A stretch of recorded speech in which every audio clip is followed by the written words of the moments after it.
Hi, welcome back to Vola TV. I'm joined today by Matthew Boyle, our head teacher. How are you, Matthew? I'm good, Barry. Thank you very much. It's nice to be joining in Vola TV. Excellent. It's been a while. So, if we can just start with an apology. We've been really busy. Some big things going on over the course of the past few weeks. And chief amongst those has been the new timetable. So, been doing a bit of timetabling. Yes, and we just wanted to update you on why that would interest you. We have a very particular approach to timetabling in Vola Leaving Academy, and it occurred to us that maybe parents wouldn't really understand that. It takes quite a long time to do a timetable in here, and I know Barry and his colleague Mr. Hooper have been working hard on that just now. Maybe you'd like to give us some insight about what it is we're trying to achieve with that and why parents would be interested. So in the senior school, we're completely of the opinion that if young people are studying subjects that they're interested in, that they're passionate about, then they'll do a little bit better. So with that as our starting premise, we give young people a free choice when they're in 5th and 6th year. So it makes the timetable really quite complicated to write, because we've got all sorts of different options that young people are looking to study, and we have to kind of fit that into a structure so that when a bell rings and everyone stands up, they've got somewhere to go, and they've got a teacher waiting for them when they get there. So it is quite a different way of doing it here, and it does take a wee bit longer, but I think it's worth it. I think it's corresponded with a real upturn in our results, but also in young people being quite positive about their learning here. And sometimes parents will ask, why didn't my child get their own choice for everything? Is it possible to give everyone their own choice for everything? It's funny, nearly everyone does get all of their choices, but sometimes when someone doesn't get a choice, it's not so much because we can't timetable it. It'll be because they're maybe the only person to pick it, or they're one of only 2 or 3 people to pick it. And we're actually now looking, as a local authority, we're actually looking at how we can resolve some of those problems, and that's quite exciting too, really to just push the boundaries even further to make sure that young people are getting the choices that they really want. So we're putting in extra time. The timetabling takes a longer period of time here, but it's so that we can make sure everyone gets something that they're motivated about and that they're excited about, and we find that they get better results because of that. That's it, exactly, yeah. Okay, yeah, well, hopefully parents will appreciate that, and I'm sure they do. I certainly appreciate that quick Good. reminder and update. No, not at all. And that leads us on to what's coming up in the next couple of months, and that's our exams for our senior phase students, S4, S5 and S6. Young people are going to be doing their SQA exams, and they start on the 24th of April, so a week after we come back from the Easter holiday. But I think we've got to look at it as a real opportunity. Yes, this takes me back to this time last year. I think you and I were talking on Vola TV about just this. Yeah. We know that lots of young people get afraid at this point because they see an exam as something that's to catch them on what they don't know, and it's understandable because that's human nature to be afraid of that. But actually, I'd just like to remind our young people at this time that the people that set the exams are mostly teachers, and they really do want to give you a chance to show what you know, not to catch you out on what you don't know. And if you go into the preparation for the exam with that frame of mind, you will do better. Just do the best for every question.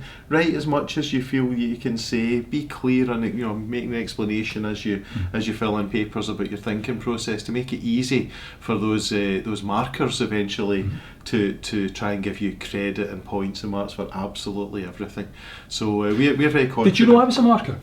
Do you know what? Yeah. I did, yeah. but I'd forgotten at this moment. So I'm a marker with the SQA, and they really hammer that home every year when we go to our markers meeting. They tell us to make sure that we give credit for what young people are doing right.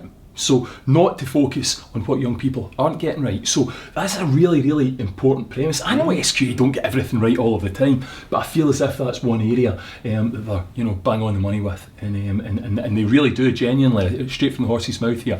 They tell us every single year, make sure you're giving credit for what young people are doing well. And so think about that when you're doing your exam. Really, don't be afraid to have a go. No one will laugh at you. No one will think your answer's daft. Believe me, there will be someone who writes something far crazier than you do. So have an attempt. Really, be brave in your answers, and you will pick up extra marks if you do that. That's really good to know. Yeah, excellent. Yeah. And the run up to the exams, very importantly, we're really looking for very positive attendance. Our attendance numbers are looking great, aren't they? But we want to do even better. Yeah, our attendance has gone up very steadily since we started pushing attendance as what we see as the single most important thing for the school. ABC, attendance, getting our behaviours right so that we get good attitude and we're focused on learning, and that gets us certificates. That's the C. So the attendance part is we've moved right up now from struggling to even to be respectable some time ago in terms of the average for the authority. We're right up there now. It's fantastic, and we know the authority in terms of the national picture of attendance. We can sometimes struggle a little bit to get our attendance where it needs to be, but we're really determined, aren't we, that we're going to be part of turning that around. We're very ambitious for the school and for our authority here. Yeah, and Missy Simpson is leading an action research group in the school, an action research project, and we've got some input from Education Scotland, from the West Partnership. We've got 5 teachers in the school. I'm involved in that as well, and it's a really, really exciting opportunity for us to not rest on our laurels and give ourselves a pat on the back, but to say, how can we make our attendance even better? How can we get up to national average and beyond for our attendance? We're doing lots of work in that at the moment, so we need your support, we really do. So please make sure, especially in these next 2 weeks prior to the Easter holiday and that week after the Easter holiday, that you're in school as often as you possibly can be. And going back to the exams, imagine someone said to you, you've got 37 days to improve where you are at the minute. It's quite a lot of time, isn't it? It's ages. It's ages. You've got lots of time. So if you're sitting at home, you're thinking, I'm a wee bit behind where I want to be, then get on it now. Get on it today. Wake up tomorrow with a study timetable and do a little bit of work every day for those next 37 days, and you'll be fine if you do that. I've absolutely no doubt. I always remind young people that getting a C in most exams is basically just do the minimum. If you've got some understanding of every topic, that's it. That's all you need to get a C. Yeah. But in that 37 days, you can turn that C into a B without any significant extra effort other than just going over the things you find hard again, doing practice problems in the past paper style. That's all you need to do. Yeah. Be confident. The hard work gets bigger rewards than you think in that last wee bit of time.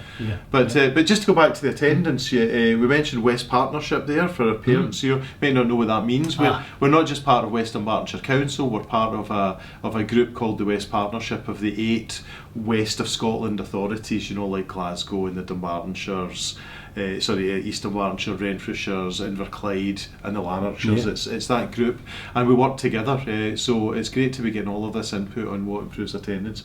But I think what we didn't tie up there is just to say that we would love your ideas. So if you know that you've got a reason why it's sometimes hard to get your son or daughter out the door and into school, let us know and give us these ideas. We're already putting things in place for a number of identified problems to improve the situation. So we're really up for that. Yeah, we do. We want to engage with you in that, and if you feel as if there's anything that you could contribute, anything that you could let us know that would help us to get young people into school more often, we're desperate to hear. So yeah, absolutely.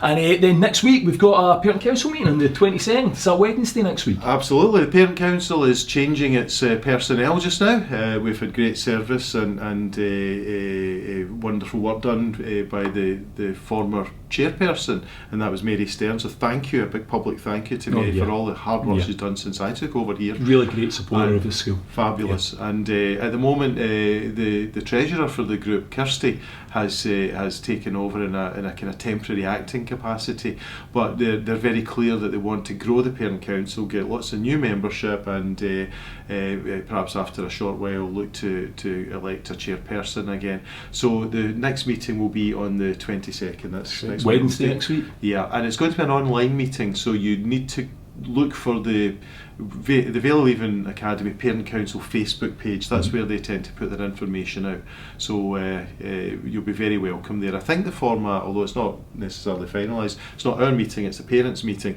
but I think we're going to allow some questions from new parents to the school, to ask us some things in general about the school and what we're doing here, and in return we would like to ask some questions of parents so that we can get some information about how you see things and what we might be able to tweak. So I'd love to see you there. Definitely, yeah, absolutely. Well, that's all we've got time for today. Thank you very much for joining us. Thank you, Matthew. Thank you, Barry. And we'll see you again soon.